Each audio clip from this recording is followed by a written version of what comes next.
50 வரணும். வந்தவுடனே கலந்து பேசி அதை முடிவு பண்ணி சொல்லுவாங்க. சரி, அவருக்கு வேலைக்கு வந்ததுனால அவர் சம்பளத்தை பகிர்ந்து தான் நாங்கள்லாம் சாப்பிட்டு வாழ்ந்தோம். எங்களுக்கு சாப்பாடு போட்டு வளர்த்து எங்களை ஆளாக்குனவர் அவர் பெரிய ஆள். அப்படிப்பட்டவர் இல்லைன்னு நினைக்கும் போது எவ்வளோ வருத்தம் இருக்கும். பேச முடியுமான்றதை நினச்சி பாருங்கள். பேச முடியுமா? அதை வச்சு பேச முடியுமா? அவரை பற்றி முடியாது. என்னென்ன பண்ணிருக்காருன்னு உங்களுக்கே தெரியும். பத்திரிகையில் கொடுத்துருக்கோம். அப்படிப்பட்ட ஆள் இல்லை, இனிமேல் இல்லை. அவர் படைப்பு இருக்கும், அதை பார்த்து சந்தோஷப்படுங்க. வேறு நான் என்ன சொல்கிறது? அவ்வளோதான்.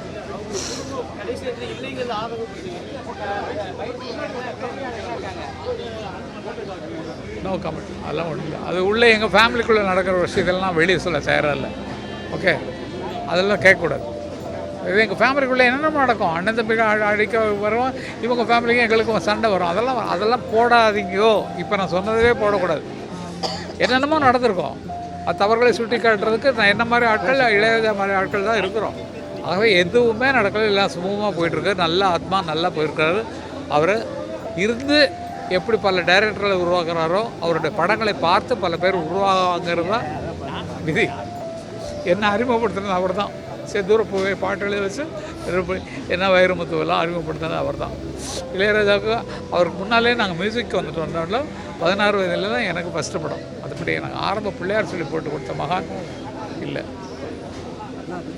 ஆத்மா சாந்தி பெற எல்லாரும் வேண்டிங்க, எல்லாரும் வேண்டிங்க. சார், இறுதிச் சடங்கு சொல்கிறாங்க, இப்போ பண்ணிகிட்டு இருக்காங்க. உங்களுக்கு அறிவிப்பாங்க. இறுதி சடங்கு எப்படி பண்ண போகிறாங்கங்கிறத அறிவிப்பாங்க.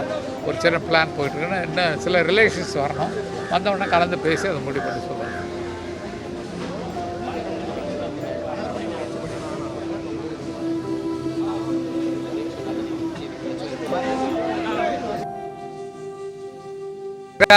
அங்கே தள்ளுங்க, இங்கே தள்ளுங்க, முன்னால் தள்ளுங்க, பின்னால் தள்ளுங்க சொல்லாதீங்க. டேரக்டாக எங்களுக்கு பண்ணாதீங்க. என்ன வருத்தத்தில் வந்திருக்கோம் தெரியல உங்களுக்கு. எங்களை வளர்த்து ஆளாக்குன ஆள் பாரதி ராஜா. அவர் மட்டும் சென்னைக்கு வரலன்னா நாங்கள் வந்திருக்க மாட்டோம். இளையராஜாவும் சரி, நாங்களும் சரி, அவருக்கு வேலைக்கு வந்ததுனால அவர் சம்பளத்தை பகிர்ந்து தான் நாங்கள்லாம் சாப்பிட்டு வாழ்ந்தோம். எங்களுக்கு சாப்பாடு போட்டு வளர்த்து எங்களை ஆளாக்குனவர் அவர் பெரிய ஆள்.